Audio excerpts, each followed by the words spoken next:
Hey everyone, welcome to The Zest, the official podcast for Orange Coast Magazine. Today's guest owns a boutique in Laguna Beach, and her designs have been worn by celebrities, including Jennifer Lopez, Kourtney Kardashian, and Lucy Hale. Thank you so much for being here today, Lisa Maree. Thanks for having me. Of course. So you're originally from Australia. Mm-hmm. Where'd you grow up? I grew up in a little town called Yellow Rock, about 2 hours west of Sydney. The closest thing to civilization that we had was a fire truck and a post box. Oh my gosh. So small. A very little town, yes. Oh, it sounds really cute though. I think it's cute when you get older. When you're a child and you're looking for fun and something to do, it's not that exciting. Right. What were you like as a kid? I want to say I was good and a little nerdy, but good, but always a little devious. I was naughty, but I looked like I was like a really good kid. So I would get away with everything because no one ever suspected me of it. I love that. And you said, I remember speaking with you before, your dad was an entrepreneur. That's right. My dad is a serial entrepreneur. Nothing crazy, nothing really he didn't really excel at anything in particular, but he tried everything. Like he was a picture framer. He sold fireplaces. He produced moldings. He had a health product company. So I saw all of these different iterations while I was growing up. Wow. Do you feel like that influenced you to eventually what you did? I think so. And I think it was more like his lifestyle because he worked from home and he was flexible in his lifestyle and he didn't have to go and sit behind a desk and work a job for someone else, a 9 to 5. And I really think that appealed to me. Yeah. But then being your own boss, I feel like comes with its own challenges. Absolutely. Yeah. Well, you don't see that from the outside, but when you start your own business, you definitely learn that very quickly. Right. And you were a former model too, obviously. I was when I was younger, so a long time ago now, but I think I grew to love fashion through that.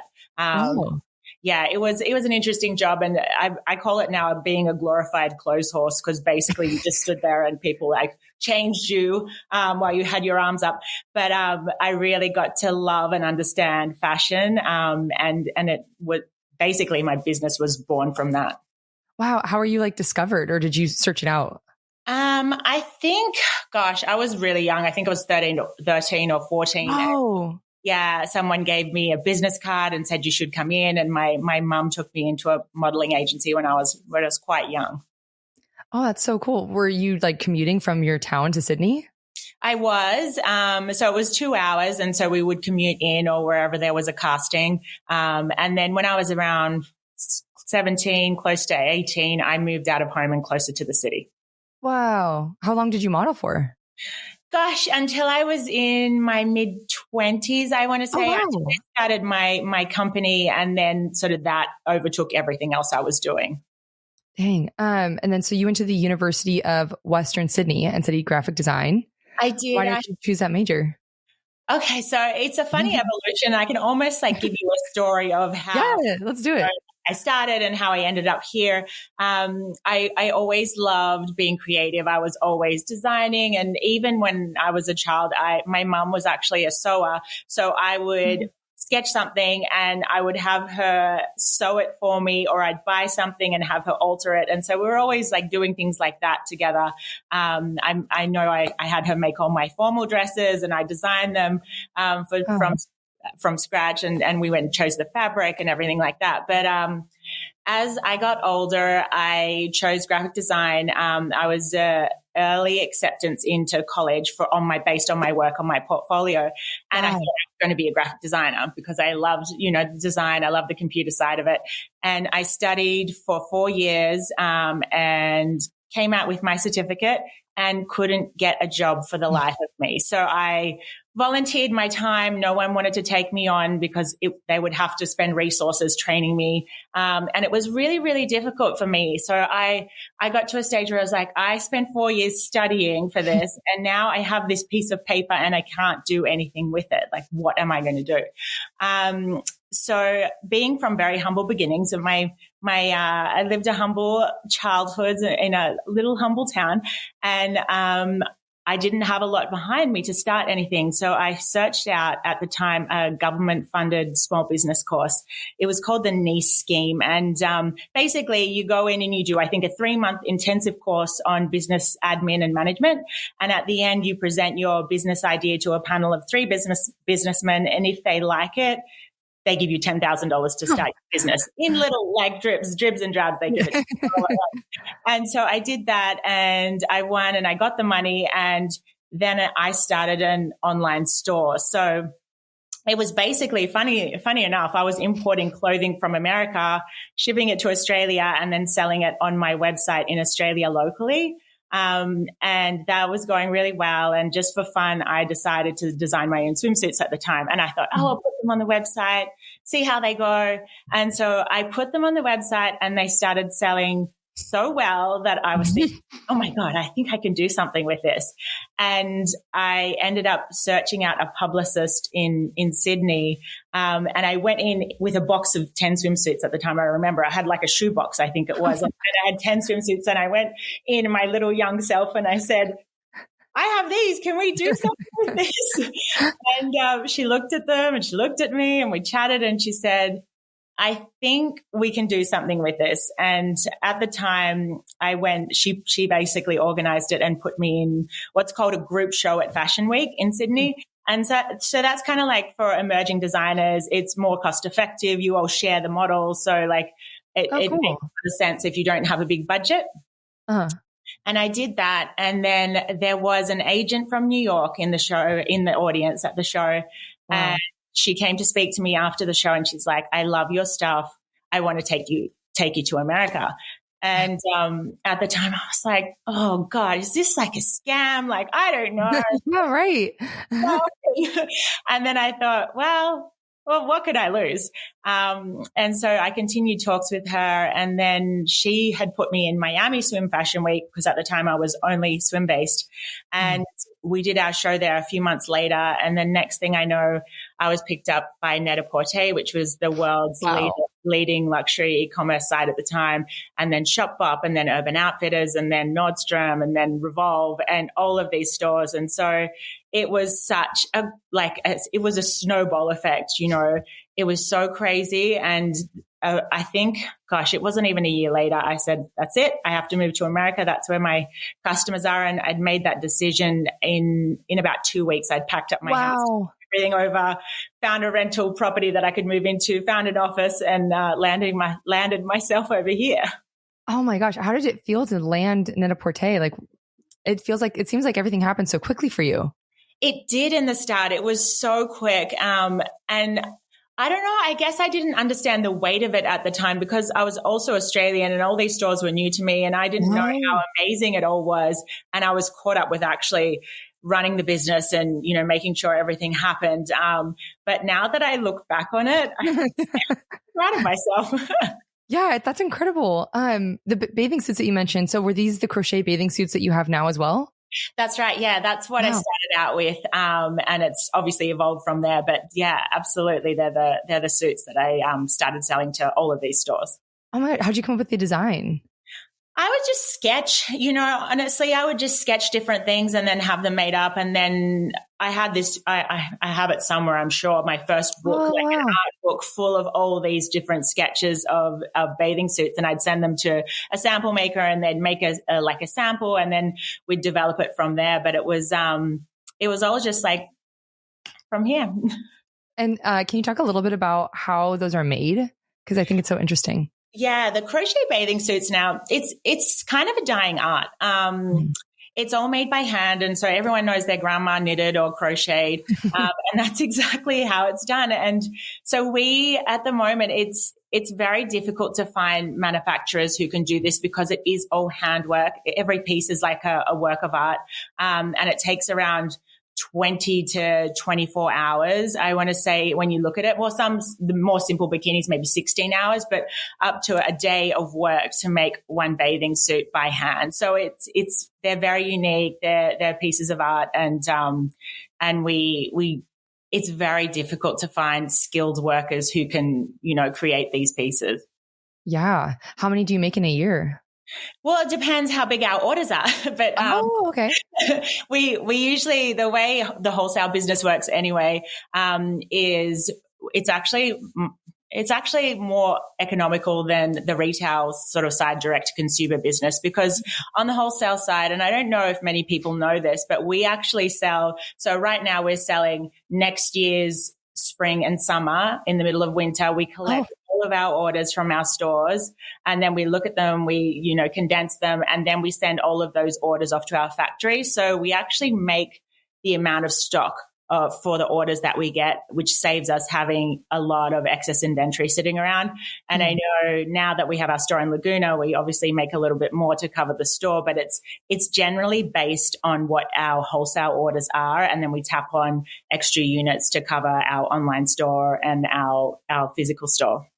Got it. How many retailers are you at now? Or I don't know if retailers is the right word. Yeah. I don't know off the top of my head, but I do know we're in 13 countries across the globe. Wow. Yeah. And I don't know the exact number, but I think it's on our stock list on our website. But there's definitely a multitude of them there. Wow. Congratulations. That's incredible. Yeah. So when did you expand from bathing suits to clothing? That was a recent evolution. Okay. Yeah. And it's kind of like COVID prompted so many changes within our business, because we've always been wholesale up until COVID. I was also always a wholesale business. And during COVID, we saw our retail stores close down, not place orders. And then we were kind of like in trouble a little bit because everyone is saying, well, I'm not taking the stock. We are closed. There's no one buying it. There's no one coming into stores anymore. And we're at this point where either I had to evolve, make a decision and evolve, or like sit and stay stagnant and lose money. And so at that time, we started dabbling with direct to consumer. We were doing still swimsuits at that stage. We started dabbling with what are consumers buying the most. So it was a business decision based on data. The highest selling category across clothing and swim is dresses. Yeah, it makes sense, though, logical sense, because everybody needs a dress for an event, a dress for this, a dress for that. People don't need a swimsuit for everyday use. So we weren't going on holidays anymore either in COVID. Everyone was staying at home. So it was a few things combined, but mainly that period we looked at all of the information that we were given, and we made some big decisions based on data, and we started the direct to consumer marketing, like Facebook ads, Google ads, that type of thing. We started evolving our collection into more ready to wear, like everyday wear, event wear, evening wear. And we opened the store in Laguna. Wow. And you have a big like sustainability practice around everything that you create. Can you share a little bit about that? Yeah. So that's based around the crochet specifically. So we definitely, that is a big important thing to us. And also protecting our workers. Our workers are grandmas. So they're like your grandma. They're in communities worldwide. And we actually allow all of our workers to crochet the garments in their homes in rural villages worldwide. And so they're like your grandma sitting at home knitting a piece of a swimsuit. And then what they do once they've finished their pieces, they ship them into the factory who pieces them together. But it's all done in a really sustainable way. Amazing. And going back a little bit to the earlier days when you first started, what were some of the bigger challenges that you had to overcome? Yeah, I think because we grew so quickly at the start, I wasn't, I made a lot of mistakes, and I think it's normal for anyone who's new to business and young, naive, I want to say. I was like, wow, we have all these orders. I have all this money now. I'm going to open this office. I'm going to hire this staff, and I'm going to do this and I'm going to do that. And it's a really big and harsh lesson that you shouldn't expand too quickly, because you think it's just going to keep coming, and sometimes it doesn't. And so I think I learned a lot of business lessons very quickly in terms of, being a little bit more humble and conservative in spending. that was definitely my biggest lesson. I think everyone has this feeling of, oh, wow, I have to have this big office and show how well I'm doing and hire all these people. And it's really not about that. I've learned over the years that's ego. How did you fix that? Well, I guess by pulling back on spending, I had an office here and an office there. And, I had an office in Istanbul in Turkey, and an office in LA. And then we had our showrooms and we had this and we had that. And it was great. And it was like, looked good on paper, but we didn't actually need all of that. So you just have to trim it back. Yeah. And then in 2016, you started Glamazon. Can you talk about, well, how did you come up with that idea? And also for people who don't know, what is it? Sure. So Glamazon was Australia's largest peer-to-peer platform for at-home beauty services. So basically, if I can put it in lay terms, like Uber for beauty services, you book a therapist on an app and they'd show up at your doorstep and do your makeup or your hair or your eyelashes or give you a massage or something like that. It was funny because I moved around the world a lot. And at that time, I had been in America for quite a bit and I was moving back to Sydney, and I had seen this concept in America, actually, of the peer-to-peer services. And so I went back to Australia and I noticed a gap in the market for it. And so I was like, Australia needs this. I'm going to do this. And I started basically an MVP, my minimum viable product. I had like a very basic version of the business going. And I went to a bunch of different investors and said like, hey, this is what I want to do. Do you see any, do you want to invest? And there was one investor that said to me, yes, I want to do something with this. I don't know what it is, but let me come back to you. And I was like, okay. And so I had this business running, a tech platform. Basically, it's a technology company, like double-sided app, website. We actually produced 4 apps over the years and a website for booking. And this investor at the time called me back and he said, look, I've done some research. There's a girl that I lived in Bondi in Australia at the time. There's a girl there that has this business called Glamazon. And my product at the time was called, not Glam Squad, Glam Crew. That's right. Glam Squad's American. Glam Crew. So my very early business was called Glam Crew. And he said, I've met this girl. Her business is called Glamazon and she does salon bookings. And so it was a little bit different to what I was doing, but she had kind of a platform built out and mine was more manual at the time. And he said, I want you to meet her. And then if you guys merge, I'll invest. And so I was like, okay. So we met. Her name was Lauren. Her name is Lauren. She's a great friend of mine still. Oh, wow. We turned up to a meeting wearing exactly the same thing. We realized we lived like 2 streets away from each other, had all the same mutual friends, and it was just an instant click. Oh my gosh. It was crazy how it all worked out. We ended up merging our business. We raised a couple of $1 million from investors in capital, and we scaled this thing really quickly. And we sold it to the world's leader, I think, in peer-to-peer services out of India, called Urban Company in 2019, I want to say. So that was like definitely a distraction to Lisa Maree. But I wouldn't change it for the world. I learned so much. I feel like I learned a whole other industry. I had so much fun and I have a friend for life now. Oh, and you guys were on Shark Tank, right? We were. And that's another interesting story because there's a little kind of like backstory behind that. We both applied for Shark Tank in Australia for publicity before we met each other. So we'd both applied before we merged. We met, we merged our companies. And then later we'd got an email, both of us separately from Shark Tank saying, hey, you guys are accepted. And so I had to tell her and I was like, oh, this is kind of uncomfortable. And I'm kind of embarrassed because, like I was thinking in my head, this is great publicity. I can grow this business if I get it in front of viewers, not necessarily for the money. And she was feeling the same way. And so we both were awkwardly like thinking about how we should tell the other. And we finally had the conversation and we were dying because like, how could this happen? It's the universe aligned happening, but It was so amazing. And then we said to each other, well, we've already raised all this capital. We don't need any money from Shark Tank, but let's do it for the publicity.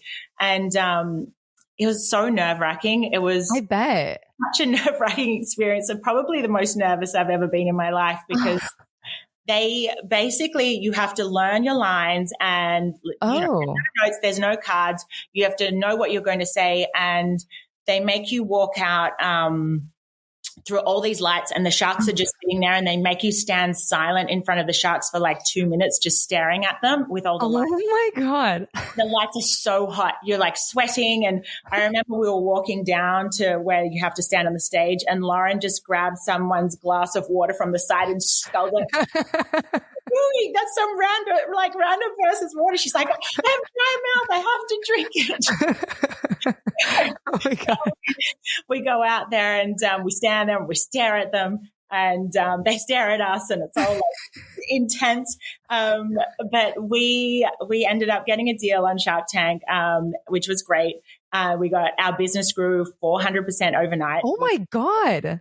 Crazy. Our website actually crashed because we had all our techs working on it, and there were so many views, and our website crashed, which was horrible for us because someone got a review on the App Store like, why would the sharks invest in this business? Their website doesn't even work, or something like that. But we ended up, obviously getting the deal. And then later on, and not many people know this, that you don't have to actually follow through with the deal. So, oh, really? Yeah. So when I tell people that, people are like, what? So we decided not to go ahead and sign the paperwork, and we were very happy with the publicity we got from that. And we moved on with our lives. And I don't know, it was a great experience. It was a great learning curve, and I don't get that nervous anymore after that. I can't even imagine having to stare at them. That's so awkward. So they make it awkward on purpose. Like, they make you nervous. There's no logical reason why you would have to stand there and stare at them. No. Also, really cool move to turn down the deal afterwards. I know. They were like, what? We were like, no, we got what we wanted. Thank you. Yeah. That's so funny. So last year you opened up your first boutique in Laguna Beach. Mm-hmm. Why did you choose Laguna? Well, I live in Laguna now. I'm here because I am getting married this year to a local man from Laguna. So that's how I ended up in Laguna. And honestly, I love it. It reminds me so much of Bondi. So my place where I lived in Australia was at Bondi Beach, and Laguna feels very similar to Bondi. It's kind of like eclectic and boho. I just really like that vibe. So here, the reason actually I opened the store was because my main office is in LA. Our showroom is in LA, and I used to live in LA, and so everything was up there, and I just didn't want to commute from Laguna up to LA every day. We still have our showroom and everything up there, but I thought, I'll open a little office in Laguna Beach, and then I'll have maybe 1 or 2 staff here, and I can go to there to work instead of driving to LA. And we'll still keep our showroom and all our wholesale stuff up there. And that idea evolved into, maybe we should have a little storefront in the office down here. And then some days it can open as a store. Maybe on the weekends it can open as a store, and the weekdays I'll use it as an office. And that evolved into, it's a retail store. Yeah, right. So I do have a desk in there that I go in, but usually it's pretty busy with the girls working and customers coming in. So it's definitely an evolution of what it was originally going to be, but I absolutely love it. It's my happy place. Oh, and it's such a cute storefront too. The building's pink, and I love it. People are like, where is your store? I'm like, the big pink building? They're like, yes, that's it. Yeah. And it's so nice. It's right across from the beach. Yeah, I really like that because when I first looked at it, I was like, this is the perfect office. It's opposite the beach. If I want to go out and I have a little dog, she comes with me everywhere. And I'm like, there's a little park right next door. And so just aesthetically, it just felt really pleasing to me. And I felt like I could be really creative in that space. I really just love it down there. What can listeners expect when they come into your boutique? So it's, I almost want to say we try to treat everyone like their family. When they walk in, you'll be greeted and you'll be asked if you want some water or a champagne or something like that. We want people to feel good and happy when they come in. So anything we can do to create that atmosphere, we do. And then when you do come in, the most exciting part of it, and this is what I love about it most, is we have a sample sale rack. And from speaking to people, I don't think people understand what that really is. And so when I'm in there, I'll talk to customers and they'll be like, oh, I've been in here before, but I never knew that. So basically with our sample sale rack, we produce 4 collections a year for our wholesale stores. That's the Urban Outfitters and the Free Peoples and that sort of thing. To produce those collections, we create a sample of everything. Like this, for example, that I'm wearing is a sample right now. So it's a one-off piece. We only make one of them. We show that to stores and they may decide to order that or they may not.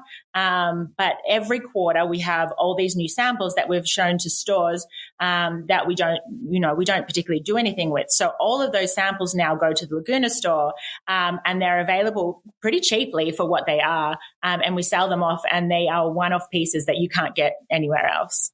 That's so cool. What are some of the pieces that you have right now on there? We have some really cute, I think we have some summer pieces because it's funny the way things work, like I mentioned, right, with the wholesale side of things. So we probably have summer in winter and winter in summer.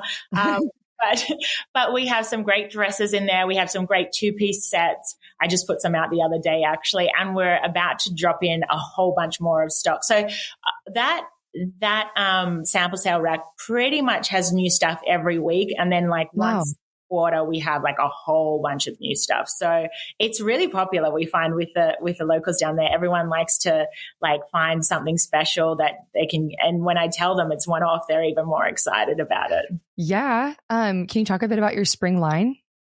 Yes, I'm so excited about the spring line. We actually just shot that in Australia. Wow. Yeah, funny of all things. We usually shoot everything in America, but my sales team here said, "Oh, we met this girl at a trade show. She's amazing. She does all of these creative shoots," and they introduced me to her, and she's Australian. I'm like, "Oh, okay." So we sent all of our samples to Australia. We shot it in Byron Bay. It's just beautiful when the photos are released.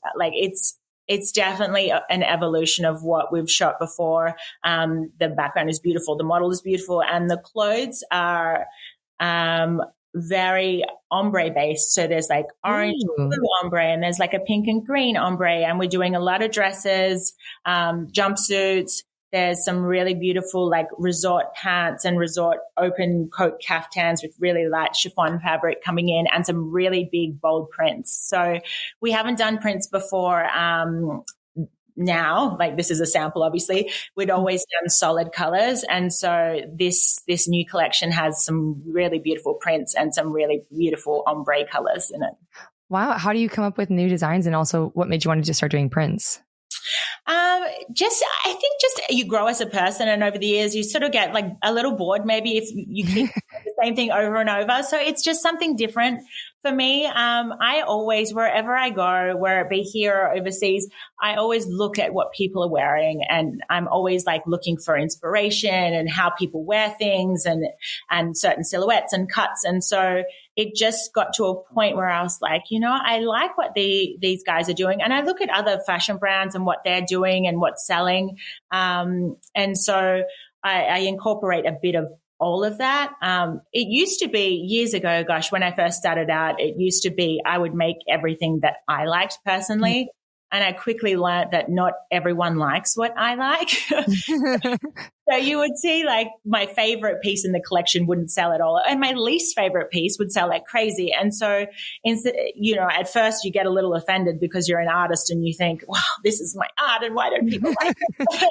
But now I'm a business person. I've had a lot of experience and I'm like, okay, this is what people like. This is what I'm going to do. if a silhouette sells really well one season, we might use that same silhouette, put it in a different print, or we might do something similar to that silhouette. So we know that that's probably going to be a top seller for the next season. So that's kind of the way I think now. It's definitely more data-based than, this is what I'd love to wear, which is what I used to do. And when does the spring line come out in these beautiful photos? We're dropping into stores in, I believe, the 1st of April for the first collection, and then the 1st of May for the second. We've split the spring line into 2. So we have a little wait for that, but it's going to be worth the wait. Exciting. Well, we're coming to the end of our time, but before I let you go, I have 3 final questions for you that we called the Thoughtful 3, and they kind of just reflect on your journey. Okay. So what has navigating the challenges in your career taught you about yourself? Oh gosh, it's taught me a lot, but I learned that I'm not risk adverse. That's a big thing. I'm a big risk taker, which can be good and bad. But I think to be super successful, you have to be a risk taker, if I can even say it properly. So I think that's probably one of my big lessons. And my second big lesson is like going back to what I said before, is like, don't get ahead of yourself in terms of spending. Like, be conservative, and you don't have to have a big ego about what you're doing. You don't have to have a big office and a bunch of staff. That's not what business is about. It's absolutely not. So that was another big lesson for me. Definitely. And then speaking of risk, how do you approach risk now versus how you did when you were first starting out? I feel like I'm still the same person. I'm a risk taker through and through. It's just like, I've packed up and moved to 3 different countries within like a week or 2 of making a decision, not knowing anyone, not like having a place to stay. And so I definitely am still like that to this day. I think I'm a little bit more conservative now on the money side of things than I used to be. Which is a good thing, but I definitely still am a risk taker. And I think I mean, some people don't believe in this. I believe in intuition and manifestation. And so I fully put my heart and soul into things. And I believe that the universe is going to take care of that. And you can't just obviously sit back and say, universe, give me this, and it pops up in front of you. You have to make moves towards that. And as long as you are driven and you're focused, you're going to make it happen. Yeah. And it did happen for you. So manifestation works. And then lastly, what is one habit or routine that helped you become successful in your career? Yeah. So my daily routine to this day, and this is throughout my whole life, I wake up first thing in the morning and I work out. I think that gives you structure for your day. It, creates endorphins. And that's one thing that I wouldn't ever miss, I think. And so I think routine and structure for everyone is a good thing. I don't think I'll just get up whenever. I'll just sort of sleep in. I'll do this. I'll do that. I think creating structure for yourself and finding that thing that really creates like energy and endorphins and that rush for you is a really good thing. And that definitely helps me in my day-to-day life. Oh, I need to start doing that. That sounds like really helpful. Well, thank you. Oh, sorry. I was just going to ask, I've been trying lately. Have you tried the cold plunge? I've tried it once and I could do it for 30 seconds. It's so hard, but I want to start doing it more. I was doing that religiously, and then I went on holidays. I went on a vacation and I came back and I got too scared to do it again. But that's one thing that I want to start this year doing again, because honestly, the rush that you get and the way you feel for the rest of the day, I mean, it's horrible when you do it, but afterwards it's great.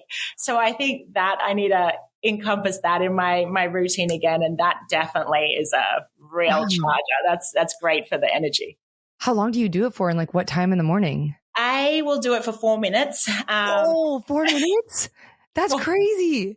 4 minutes. I'm I don't like to be beaten. So I actually do it with a friend or my fiance, and we get in together, and then I will stay in longer than them just because I want to win.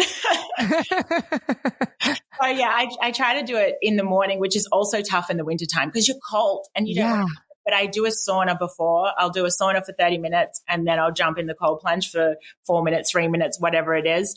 But yeah, it's definitely, oh, you can see my dog. I know, he's so cute. Waking up there. Yeah, that's, I think, something that would be helpful to everyone if you can stomach the cold, for sure. Right. I know. I need to just get used to a cold shower and then move into the cold plunge. It's so cold. The cold shower for me is worse than the cold plunge. Really? Yes. And I don't know if it's because it's little drops hitting you and you're like, I'd rather just get in and then get it out. I don't know. I feel like I'm running around in the shower from all these cold drops. Man, well, I'm going to start incorporating that and become a successful businesswoman, but I'll try it. Let me know how you go. I will. Well, thank you so much for doing this. I really appreciate it. Oh, you're welcome. Thanks for having me. Of course.